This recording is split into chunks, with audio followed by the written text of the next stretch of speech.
Olá pessoal, como estão? Hoje a gente vai falar um pouquinho sobre liquidação e noções gerais da execução trabalhista, né? Então, essa é uma aula bônus para que vocês tenham breves noções sobre como funcionam essas duas etapas. A primeira questão que a gente precisa reafirmar, frisar aqui, é que a liquidação ela não vai acontecer em todos os processos. Tá? A liquidação ela só acontece quando temos uma sentença ilíquida. Então é uma sentença que precisa de cálculos, que precisa passar por uma etapa para que aquele título executivo judicial, que é a sentença, se torne líquida a fim de que a gente consiga efetivamente executá-la, tá? Então a liquidação, obviamente, vai ser necessária quando temos sentenças ilíquidas. Agora, se a sentença for líquida, é muito comum em outros TRTs, como por exemplo o TRT da 8ª região, né? Aqui na nossa região não é tão comum assim, mas no TRT da 8ª região é muito comum que tenhamos sentenças que já são líquidas. O juiz já na própria fundamentação traz os cálculos de liquidação. E trazendo então esses cálculos de liquidação já incorporados na sentença, obviamente que essa sentença é líquida. Sendo essa sentença líquida, não precisaremos da fase de liquidação, já conseguiremos ir diretamente para a fase de execução. Mas tá bom, professor, entendi, não é em todo o processo que vai precisar da fase de liquidação, mas é nos processos que precisam dessa fase de liquidação. Aí, pessoal, vamos entender como essa fase de liquidação se dá agora, ok? Vamos aqui passar então para o início da nossa aula, na liquidação de sentença. Pessoal, a primeira questão que a gente precisa entender, depois de entender quando a liquidação vai acontecer, né, são as possibilidades, os tipos, né, de liquidação que podem ocorrer, né? Então, nós já vimos aqui que a sentença sendo líquida, nós precisaremos da fase de liquidação. É uma fase intermediária entre a fase de conhecimento e a fase de execução, e ela não pode, obviamente, modificar a sentença. Se aquela sentença transitou em julgado e nós estamos liquidando-a, nós não podemos inovar, nós só iremos complementá-la, tornando-a líquida. Então, aqui está o resumo da possibilidade, né, do momento no qual nós nos utilizaremos da liquidação. E aí sim, vamos para as espécies de liquidação. Pessoal, a liquidação, quando nós só precisamos fazer cálculos aritméticos, ela vai se chamar, obviamente, de liquidação por cálculos, veja bem.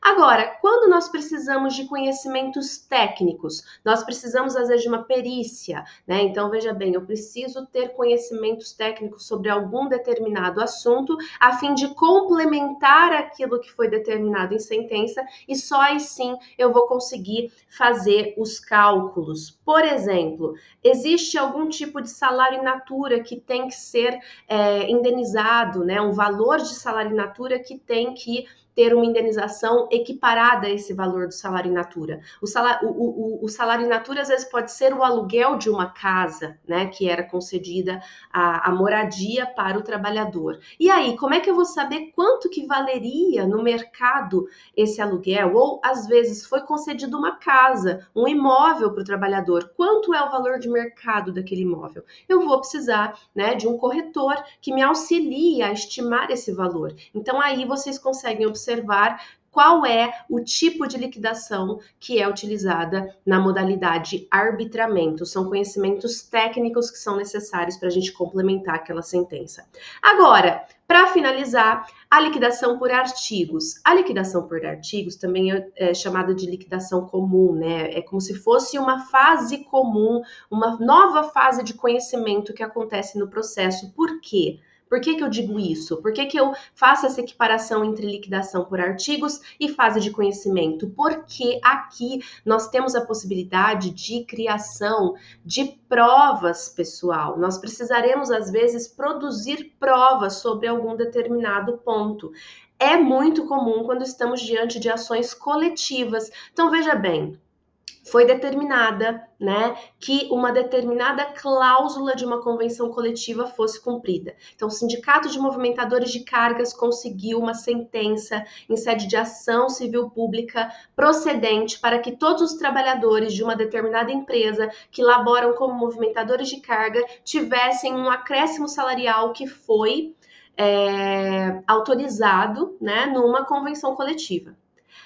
Essa é a sentença. Essa é a sentença de primeiro grau que transitou em julgado, né, em razão de ausência de recurso.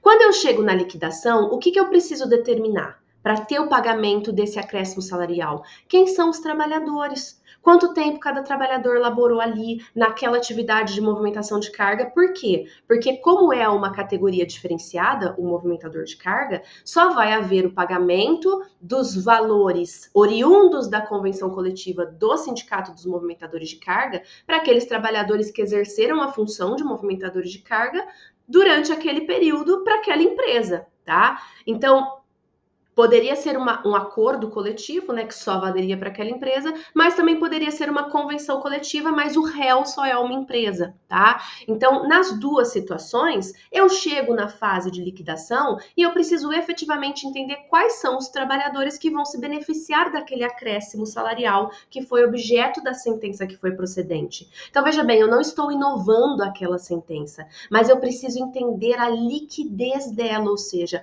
quanto é efetivamente o valor que a empresa tem que pagar para cada um dos trabalhadores, quem são os beneficiados. Então, veja bem, eu vou precisar produzir provas aqui para delimitar o alcance daquela sentença. Por isso, em ações coletivas é muito comum essa espécie de liquidação, que é a liquidação por artigos, tá, pessoal?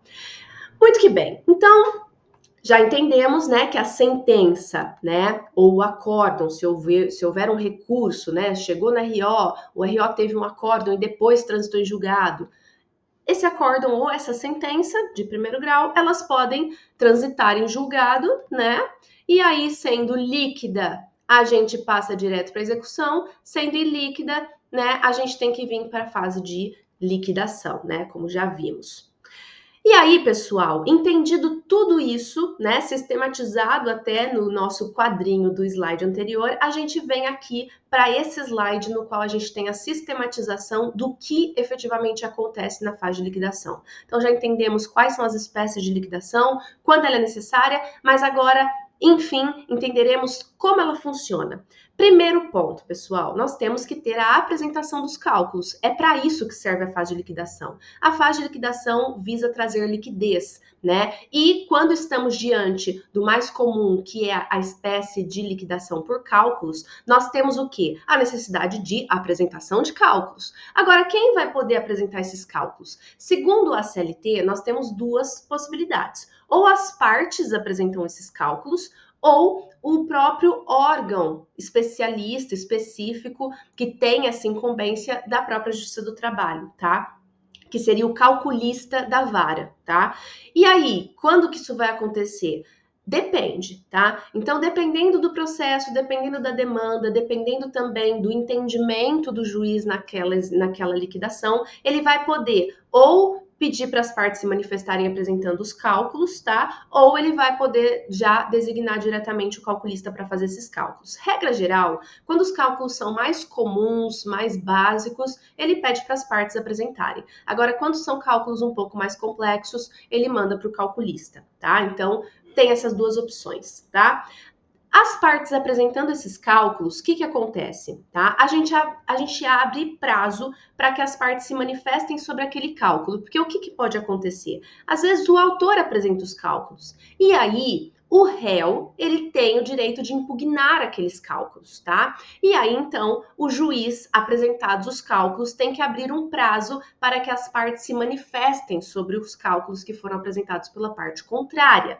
Então, aqui, o juiz, ó, veja bem, deverá, não é uma opção. Segundo a CLT, é obrigatório que o juiz abra o prazo para que as partes se manifestem sobre esses cálculos. E é um prazo comum, né? Então, as duas partes têm um prazo comum de 8 dias para fazer isso. Impugnado, tá? Tendo essa possibilidade de impugnação, isso vai concluso para o juiz que homologa, por meio de sentença, esses cálculos, tá? Dando fim à liquidação.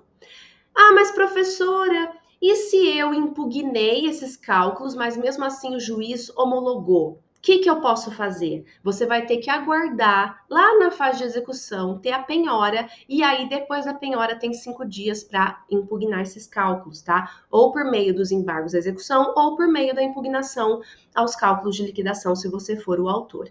Agora, o que é importante vocês entenderem para a gente finalizar isso aqui, é que se você não impugna nesse momento os cálculos, vai ter o quê? Vai ter a preclusão. E se tiver a preclusão, você não vai poder posteriormente impugnar esses cálculos porque você não fez no momento que era oportuno. Ok, pessoal? Muito que bem.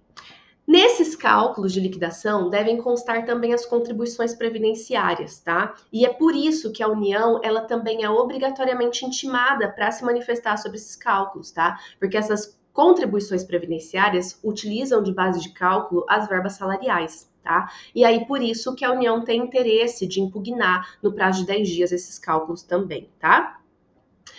Pessoal, como eu já comentei com vocês, como que funcionaria a impugnação dessa decisão de liquidação? Então, essa decisão que homologa esses cálculos, quando eu posso recorrer dela, né? Quando eu posso impugná-la, na verdade? Ela não é recorrível de imediato. Você só vai poder fazer isso quando? Quando tiver a penhora, que por executado, depois da penhora, é aberto o prazo de 5 dias para os embargos à execução e para o exequente é aberto o prazo também de 5 dias para impugnação aos cálculos de liquidação, tá? E aí aqui temos a nossa tabelinha, o nosso esqueminha da alegria, no qual a gente consegue começar a entender o ciclo da execução. Porque veja bem, depois que termina a fase de liquidação, e a fase de liquidação termina o quê? Tornando líquida a sentença por meio da homologação dos cálculos, nós vamos chegar aonde interessa, que é a liquidação, a execução. A execução é o que interessa, por quê? Porque ela vai trazer concretude à sentença. A sentença é líquida? Muito bem, agora eu quero que ela se torne concreta. Se ela está falando que eu tenho direito, eu, exequente, eu, autor, que agora sou o exequente, né? Tenho direito a 10 mil reais em verbas salariais, eu quero ver isso aonde? Na minha mão, não é verdade? Por isso que nós temos o interesse de que essa sentença se torne eficaz, efetiva, e para fazer isso a gente precisa da execução, tá? Então, veja bem, quando começa a execução, os cálculos são apresentados, né? Nós temos aqui a impugnação pela parte contrária e a decisão de liquidação. Como é uma decisão interlocutória, não cabe recurso de imediato. Depois disso, com a sentença, né, de liquidação, com essa decisão interlocutória de liquidação, eu terei o quê? O início da execução com a citação do executado, tá? O executado ele vai ser citado nesse momento para ter alguma das seguintes atitudes: ou ele tem que pagar, ou ele tem que garantir a execução, tá? Ele tem que garantir integralmente a execução, ofertando bens, ofertando um seguro, garantia judicial, ou efetivamente pagando, que é o que nos interessa. Isso tudo, pessoal, em 48 horas. Esse é o prazo que ele tem para fazer isso. Se ele não fizer, o que vai acontecer, professora? A gente começa a dar início à execução forçada. Então, a gente começa a fazer pesquisa de bens, a gente começa a ter a penhora, tá? Dos bens do executado. Ok, pessoal? E aí, pessoal, se porventura nós tivermos muita sorte e nós conseguirmos, né, penhorar bens do executado, o que vai acontecer? Se essa penhora ela garantir integralmente a execução, nós teremos a abertura do prazo de 5 dias para que nós tenhamos a impugnação à sentença de liquidação, que é pelo exequente, né, ou os embargos à execução, tá? Os embargos à execução, eles podem tanto se contrapor, né, ir contra a própria execução, como eles também podem questionar a própria liquidação da sentença, tá? Agora, pessoal, o que às vezes os alunos perguntam, né? E se eu for um terceiro? É muito comum, por exemplo, eu ter a penhora de um bem e aí chega o cônjuge, né, de um dos sócios, que é o executado, falando: peraí, tem ameação, né? Tenho parte desse bem que me cabe. Como que esse sócio vai se manifestar nessa execução? Pelos embargos à execução? Não, por quê? Embargos à execução é uma peça do executado.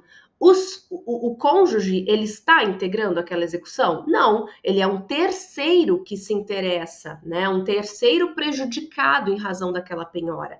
Por isso, o que ele vai se utilizar? Dos embargos de terceiro, tá, pessoal? Então, também temos essa possibilidade. A penhora pode prejudicar um terceiro, e aí esse terceiro, ele vai ter o interesse de ingressar com embargo de terceiro, tá? Agora, veja bem, como que eu vou resolver, né? O juiz, como que ele resolve a impugnação à sentença ou os embargos à execução? Ele vai resolver por meio de sentença de embargos. Isso é uma decisão na execução? Pera lá, isso vocês já sabem responder. Decisão na execução, decisão na execução, decisão na execução. Qual é o recurso cabível? Agravo de petição. Espero que vocês todos tenham acertado essa perguntinha, né? Então, se tivermos sentença no âmbito da execução, nós temos a possibilidade do agravo de petição, tá, pessoal? Muito que bem. Agora, né, vamos passar por algumas questõezinhas um pouco mais teóricas sobre a execução. Já entendemos como ela funciona, entendemos qual é a relevância dela, que é trazer concretude para a sentença. Agora vamos passar por algumas questõezinhas um pouco mais teóricas relevantes sobre a execução. Por exemplo, qual é a base legal, onde eu vou encontrar as fundamentações normativas para a execução trabalhista? Primeiro, nós vamos na CLT, artigo 876 e 892 da CLT. Supletivamente, ou seja, na ausência de normas específicas sobre algum determinado assunto, nós vamos buscar essas normativas primeiro na Lei de Execução Fiscal, tá? E depois, se ainda houverem lacunas, a gente vai para o CPC, tá, pessoal? Exceto quando tem determinação expressa do cabimento direto do CPC, tá? Aí nós não teremos essa ordem, que é a regra geral que eu expus aqui no slide para vocês, tá? Pessoal,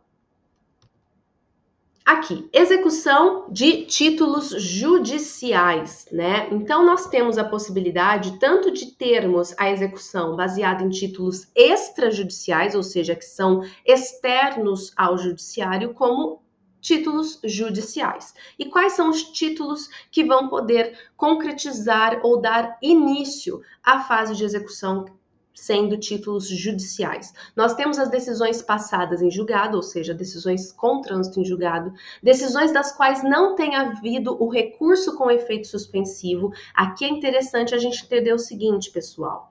Nós temos a possibilidade da execução provisória, tá? Então, aqui estamos falando da execução provisória. A execução provisória, ela vai se basear em sentenças que ainda não transitaram em julgado, mas, como regra geral, os recursos no âmbito trabalhista, eles não têm efeito suspensivo, ou seja, eles não suspendem o andamento processual. Nós temos a possibilidade de começar a execução, mesmo que tenha um recurso, tá? Se esse recurso não tiver efeito suspensivo. E aí, majoritariamente, tá? Entende-se que essa execução provisória, ela vai poder ir até o momento das constrições patrimoniais, tá? E aí, pessoal, existem alguns doutrinadores e jurisprudência também no sentido de que a gente poderia ainda ter o julgamento das peças que impugnam de alguma forma essa constrição. Por exemplo, tivemos aí os embargos à execução em decorrência daquela penhora. Poderíamos julgar esses embargos à execução, tá? Mas não chegaríamos ao ponto na execução provisória de colocar os bens em asta pública ou liberar os valores, né, desses bens para o executado, porque aí nós já chegaríamos à satisfação executiva e para isso nós precisaríamos de uma decisão com trânsito em julgado. Então, quando estamos falando de decisões, né, das quais não tem havido recurso com efeito suspensivo, nós estamos falando da possibilidade de uma execução provisória, e essa execução provisória, ela tem um limite ali no ponto que tem que chegar. E aí, chegando naquele ponto, tem que aguardar o trânsito em julgado, tá? O terceiro ponto aqui que nós temos a possibilidade são os acordos, né? Os acordos quando não são cumpridos. O quarto ponto são créditos previdenciários decorrentes de sentença condenatória, tá? E também os acordos extrajudiciais homologados judicialmente. E por fim, o que muita gente erra, né? Deixa eu mudar a câmera aqui de lugar. É o sexto, que é a sentença arbitral. Muita gente acha que a sentença arbitral, por ter sido proferida por um árbitro, não é um título executivo judicial, mas em razão de expressa previsão legal, nós temos a sentença arbitral sendo um título executivo judicial, ok? Nós temos também a execução de títulos extrajudiciais. E quais são os exemplos aqui no âmbito trabalhista? O termo de ajustamento de conduta, que é firmado perante o MPT, que é como se fosse um contrato, né, no qual a empresa fala que vai regularizar a sua conduta. Por exemplo, se é um inquérito civil falando de não pagamento de salários, o termo de ajustamento de conduta tem a previsão, uma cláusula na qual a empresa se compromete a pagar os salários até o 5º dia útil do mês subsequente à prestação de serviço, tá? E aí, se não há o cumprimento, pode ter uma execução direta desse título, não tem que passar pela fase de conhecimento, a gente já vai direto para a execução. A mesma coisa com termos celebrados na Comissão de Conciliação Prévia, CCP, ok? Pessoal, temos também a certidão da dívida ativa da União, quando temos multas de fiscalização do âmbito trabalhista. Nós já vimos, né, que os auditores fiscais do trabalho podem aplicar multas por meio dos autos de infração, e esses autos de infração, essas multas, elas são questionadas perante a Justiça do Trabalho, são de competência do âmbito trabalhista. A mesma coisa é a execução dessas multas se elas não são pagas, tá, pessoal? E o cheque ou nota promissória emitidos em reconhecimento de dívidas inequivocamente de natureza trabalhista, tá? Também vai ser executado aqui no âmbito trabalhista, tá? Pessoal, aqui nós temos a competência, né? De quem é a competência para a execução. Títulos judiciais. Como a gente vai determinar quem é o juízo competente? Vai ser o juiz ou o tribunal que tiver conciliado ou julgado originalmente o dissídio. E nos títulos extrajudiciais, o juiz que teria competência para o processo de conhecimento. Então, eu olho onde eu ingressaria com uma reclamação trabalhista. Observado isso, traçada essa competência, vai ser no mesmo local que eu vou ingressar com esse pedido de execução de título executivo extrajudicial, tá?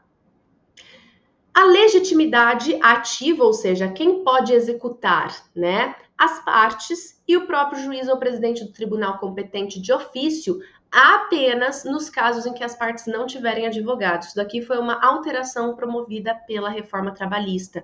Antigamente, se não tinha o pagamento do crédito, o juiz de ofício já poderia iniciar a execução. Mas, atualmente, só quando temos o jus postulandi, nós temos a possibilidade da execução de ofício pelo juiz, ok? Quando as partes estão com o advogado, elas têm que atravessar uma petição requerendo a execução, ok?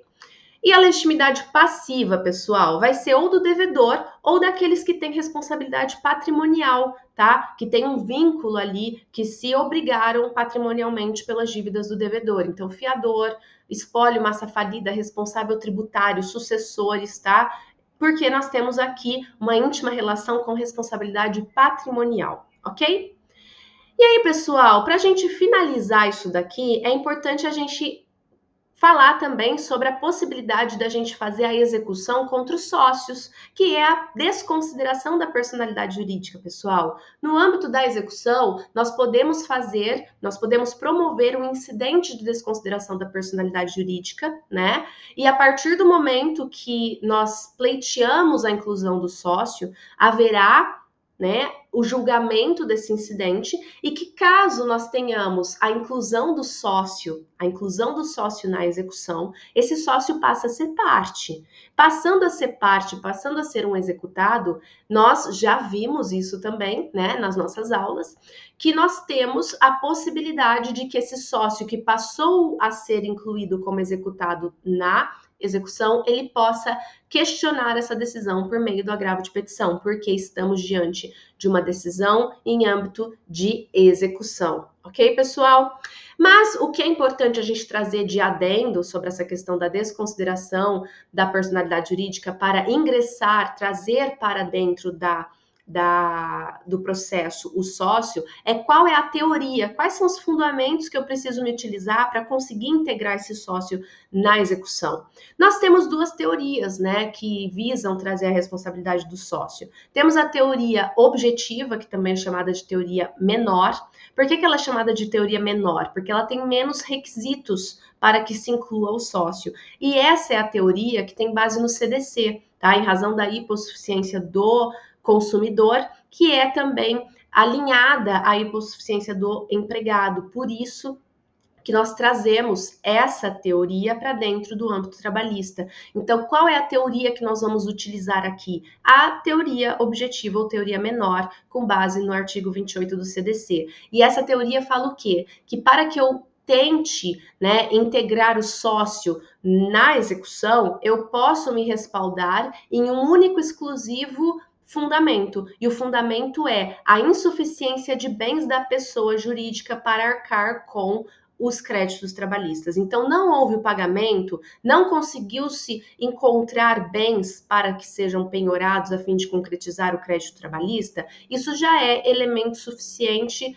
de fundamento para que eu consiga integrar o sócio para que ele também responda por esses créditos trabalhistas, tá? E só a título de conhecimento, pessoal, nas outras áreas, por exemplo, o âmbito civil, nós temos a aplicação, regra geral, da teoria subjetiva, que é a teoria maior, que para que eu tenha a responsabilização do sócio, eu tenho que ter a insuficiência dos bens da PJ, mais, né? Então tem mais um requisito, que é a comprovação da fraude ou de abuso de direito, tá? Que é o previsto no artigo 50 do Código Civil. Ok, pessoal? Pessoal, com isso nós terminamos essa nossa aula rápida sobre noções gerais, noções básicas sobre liquidação e execução. Ok, pessoal? Até mais!